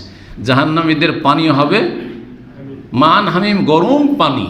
তো হাম্মামকে হাম্মাম, গোসলখানাকে হাম্মাম এই জন্য বলা হয় যে প্রাচীন যুগে রাস্তার পাশে পাশে বিভিন্ন জায়গায় মুসাফিরদের জন্য কি করা থাকতো, গোসলখানা তৈরি করা থাকতো, আর সেখানে গরম পানির ব্যবস্থা থাকতো। কোথাও ফ্রি মুসাফিরদের জন্য, যেমন অনেক জায়গায় মুসাফিরখানা ফ্রি থাকে অথবা অল্প খরচে, আর কোথাও একটু পয়সা দিয়ে গরম পানিতে গোসল করতে পারবে। মাসকে মাস সফর করছে, রাস্তায় কোথাও থামলো, আর সেখানে গরম পানিতে গোসল করলো, একটু ফ্রেশ হয়ে গেলো, আবার চললো। এই জন্য এই গোসলখানার নাম কি পড়েছে? হাম্মাম। বলছেন রিওয়ায়াতে রয়েছে, বর্ণনায়, যে যখন বের হইলেন আর তারপরে খোঁজ খবর নিয়ে ফিরলেন, ফিরে আসছেন, বলছি একটু ঠান্ডা লাগেনি, মনে হচ্ছে যে গরম পানিতে গোসল করে ফিরে এসেছেন, গরম পানিতে গোসল করে ফিরে এসেছেন তিনি রাদিয়াল্লাহু তাআলা আনহু, এই হুযায়ফা। অন্য এখানে সংক্ষেপ করে দিয়েছে, অন্য রিওয়ায়াতে রয়েছে উনি প্রথম গেলেন রাতের অন্ধকারে, কেউ তো কাউকে দেখতে পায়নি যে কে আছে না আছে, দেখলে তো চিনে নেবে যে এটা হুযায়ফা, অনেকে চিনে নেবে হয়তো। রাতের অন্ধকারে চুপচাপ গিয়েছে, যাওয়ার পরে সেখানে গিয়ে চুপচাপ বসে আছে, এদিক সেদিক ঘুরছে, খোঁজ খবর নিচ্ছে, একটা লোকের পাশে গিয়ে বসেছে। ওই সময় আবু সুফিয়ান বড়ই চালাক চতুর লোক ছিল, নেতা, এমনিতে নেতা হয় না আর কি, কাফেরদের নেতা হোক আর মুসলিমদের নেতা হোক, নেতারা এমনি চালাক হয়, জি, না হলে বড় নেতা হইতে পারে না। তো আবু সুফিয়ান বলছে যে দেখো, তোমরা প্রত্যেকে পাশের লোকের খোঁজ নাও, প্রত্যেকে পাশের লোকের খোঁজ নাও, কে তোমাদের পাশে আছে। হুযায়ফা বলছেন যে এখন যদি আমাকে জিজ্ঞেস করে তো আমি তোর নাম জানি না, তো পাশে যে লোকটা ছিল আমি আগে জিজ্ঞেস করে ফেলেছি আপনার নামটা কি, কারণ কেউ কাউকে চিনবে না, গেতফানের এত লোক, সেনাবাহিনীকে এক অপরকে চিনবে, মক্কার লোককে চিনবে, তাও তো হয়তো চিনতে পারবে না একে অপরকে, আর সংখ্যা তো বেশি, তো এত 10,000 12,000 যে সেনাবাহিনী, তাদের একে অপরকে সবাইকে তো চেনে না, তোমার নামটা কি? আমার নামটা মুখস্থ করে নিয়েছি, যদি নাম বাইচান জিজ্ঞেস করে পাশের লোকটার নাম বলতে পারবো, তাহলে বলে যে আমাদেরই লোক হয়তো এটা, যাতে ধরা না খায়। সব খবর টবর নিয়ে চলে এসে যে অবস্থা এদের খারাপ, এরা পালাবার প্রস্তুতি নিচ্ছে। এসে রাসূলুল্লাহ সাল্লাল্লাহু আলাইহি ওয়াসাল্লাম জানান, ইয়া রাসূলুল্লাহ, আর ওরা টিকতে পারবে না, এখন প্রস্তুতি নিচ্ছে পালাবার জন্য। আর তারপরে হুযায়ফা রাদিয়াল্লাহু তাআলা আনহুকে রাসূলুল্লাহ বলে যে তুমি ঘুমিয়ে যাও, এখন সারা রাত তুমি ডিউটি করে এসছো আর পাহারা দিয়ে এসছো, যাও খোঁজ খবর নিয়ে এসছো, তুমি ঘুমিয়ে যাও। সকাল হইল, এসে দেখছেন যে কাফেরদের দিয়ে যে লড়াইয়ের ময়দান রয়েছে, রণক্ষেত্র রয়েছে, একেবারে ফাঁকা পড়ে আছে, কিছুই নেই, ফাঁকা, একটা কোনো লোক নেই। ওই ফজর হইতে হইতে সব পালিয়ে গেছে, ঠান্ডা তার কেউ টিকতে পারেনি। আল্লাহ রাব্বুল আলামিন এই চিত্রটিকে সূরা আহজাবের 18-25 তুলে ধরেছেন। ওয়ারাদ্দাল্লাহুল্লাযীনা কাফারু বিগাইযিহিম, আল্লাহ রাব্বুল আলামিন কাফেরদেরকে তাদের রাগ, আক্রোশ সহ, আক্রোশ তাদের ঠান্ডা হয়নি। আক্রোশ মানুষের কখন ঠান্ডা হয়? যখন প্রতিশোধ নিতে পারে বা বিজয় লাভ করতে পারে। বিজয় লাভ করতে পারলো না, 1 মাস ধরে অবরোধ করে থাকলো, 1 মাস ধরে ঘেরাও করে থাকলো, এত চেষ্টা করলো, কিছুই করতে পারলো না। আর এত চেষ্টা করে কাফেরদের এত বড় বিশাল সেনাবাহিনী নিয়ে এসেছিল, তাদের কল্পনার বাইরে যে এরকম ব্যর্থ হয়ে ফিরে যেতে হবে। তো আল্লাহ বলছেন যে কাফেরদেরকে আল্লাহ ফিরিয়ে দিলেন বেগাইযিহিম, তাদের আক্রোশ, তাদের ক্রোধের সাথেই, ওই আক্রোশ নিয়েই ফিরে যেতে হলো, আক্রোশ নিয়ে এসেছিল, আক্রোশ নিয়ে ফিরে যেতে হলো। লাম ইয়ানালু খায়রান, কোনো কল্যাণ হাসিল করতে তারা পারেনি। ওয়াকাফাল্লাহুল মুমিনাল কিতাল, আর আল্লাহ রাব্বুল আলামিন মুমিনদের জন্য, মুসলিমদের জন্য লড়াইয়ের ক্ষেত্রে যথেষ্ট হয়ে গেলেন। আল্লাহ তাদেরকে তাড়িয়ে দিলেন এই প্রচণ্ড বেগে যে ঝড়ো হাওয়া, তার মাধ্যমে, আর প্রচণ্ড ওই ঠান্ডা শীতের মাধ্যমে। ওয়াকান আল্লাহ কাউইয়ান আজিজা, আল্লাহ রাব্বুল আলামিন মহাশক্তিধর এবং তিনি হচ্ছেন সর্বজয়ী, জি, বা মহাপরাক্রান্ত। এই যুদ্ধ কখন হয়েছিল? গত সপ্তাহে বলেছিলাম সংক্ষেপে। এই যুদ্ধ হয়েছিল 5ম হিজরির শাওয়াল মাসে শুরু হয়, শাওয়াল মাসের শেষ দিকে, আর শেষ হয় দীর্ঘ 1 মাস পরে জিলকাদ মাসের শেষ দিকে। এটি ছিল সবচেয়ে বড় প্রয়াস, চেষ্টা ইসলামের শত্রুদের মদিনাকে নিশ্চিহ্ন করে দেওয়ার জন্য, বা মদিনার মুসলিমদেরকে নিশ্চিহ্ন করে দেওয়ার জন্য, যাতে করে ইসলাম মুসলিম বলে কোনো কিছু না থাকে। কিন্তু আল্লাহ রাব্বুল আলামিন তাদেরকে ব্যর্থ করেছেন এবং তাদের ষড়যন্ত্র দিয়ে তাদেরকে ক্ষতিগ্রস্ত করেছেন। এবং এত বড় একটা শক্তি নিয়ে আসার পরেও যারা ব্যর্থতার শিকার হইল, এর মানে স্পষ্ট যে এরপরে আর এই রকমের কোনো শক্তি তারা সঞ্চয় করতেও পারবে না, আর এই রকমের কোনো রকমের আক্রমণের সম্ভাবনা আর নেই। আর ছোটোখাটো সেনা দল যদি আসে মদিনার বিরুদ্ধে লড়াই করার জন্য, তো কখনো তাদের বিজয়ের সম্ভাবনা নেই, জিতার সম্ভাবনা নেই। আর এই সাহসও করবে না যে মদিনায় আর কখনো আক্রমণ করবে, এবার পারলাম না তো আর এত বড় চেষ্টা করেও পারলাম না, তাহলে আর কখন পারবো। এই মর্মে নবী করিম সাল্লাল্লাহু আলাইহি সাল্লাম খন্দকের যুদ্ধের সমাপ্তির সময় বলেছিলেন, আল আনা নাগজুহুম ওয়ালা ইয়াগজুনা নাহনু নাসিরু ইলাইহিম, এখন থেকে আগামী দিনগুলিতে আমরাই যুদ্ধ শুরু করব, তাদের ক্ষমতা হবে না যে তারা যুদ্ধ শুরু করে। এখন আমরাই হামলা করব, তারা মদিনার উপর হামলা করতে কোনোদিন আসতে সক্ষম হবে না। নাহনু নাসিরু ইলাইহিম, আমরাই তাদের এলাকায় হানা দিয়ে যাব, তারা আর হানা দিতে পারবে না। এই জন্য এটা একটা যেন এই যে আপনার পঞ্চম হিজরি যেটা খন্দকের যুদ্ধ, এটা একটা ধরেন ইনকিলাব, যেটা বিপ্লব বলা হয়, এটা একটা বিপ্লব ইসলামের ইতিহাসে। যে এতদিন পর্যন্ত যে যুদ্ধগুলি ছিল নবী সাল্লাল্লাহু আলাইহি ওয়াসাল্লামের পক্ষ থেকে, সেগুলো ছিল দেফাই, মানে প্রতিরক্ষামূলক, ডিফেন্স, হামলা করে আসছে, থামো থামো, প্রতিরক্ষামূলক। আর তারপরে যে যুদ্ধগুলি সেগুলি সবগুলি হচ্ছে হজুমি, মানে নবী সাল্লাল্লাহু আলাইহি ওয়াসাল্লাম সাহাবায়ে কেরামগণ আক্রমণ করেছেন, টানা আক্রমণ করে আসার ক্ষমতা দেখাতে পারেনি। তো পঞ্চম হিজরি গেল, ষষ্ঠ হিজরিতে হলো হুদাইবিয়ার সন্ধি, ছোটোখাটো দিয়ে একটা যুদ্ধ হয়েছে যেগুলো আসছে, মোরাইসির যুদ্ধ বা বানুল মুস্তালিকের যুদ্ধ। আর তারপরে খাইবারের যুদ্ধ সপ্তম হিজরিতে, অষ্টম হিজরিতে মক্কা বিজয়। এই যে অষ্টম হিজরিতে মক্কা বিজয় হয়েই গেল। আর মক্কা বিজয় করতে গেলেন রাসূলুল্লাহ সাল্লাল্লাহু আলাইহি ওয়াসাল্লাম, তারা আর আসার সাহস করেনি মদিনায় আক্রমণের জন্য। এখানে আজকের আলোচনা শেষ করছি। আল্লাহ রাব্বুল আলামিন যেন আমাদেরকে সঠিক দিক জানার এবং সেই অনুযায়ী চলার তৌফিক দান করেন। নবী সাল্লাল্লাহু আলাইহি ওয়াসাল্লামের সিরাত থেকে, জীবনী থেকে আমাদেরকে সঠিক শিক্ষা নেওয়ার তৌফিক দান করেন। এবং আল্লাহ রাব্বুল আলামিনের কাছে দোয়া করি, আল্লাহ রাব্বুল আলামিন মুসলিম উম্মার হেফাজত করেন, মুসলিম উম্মাকে শক্তিশালী করেন, মুসলিম উম্মাকে আল্লাহ রাব্বুল আলামিন বিজয়ী করেন। ওয়া সাল্লাল্লাহু আলা নবিয়িনা মুহাম্মদ ওয়া আলা আলিহি ওয়া সাহবিহি আজমাইন।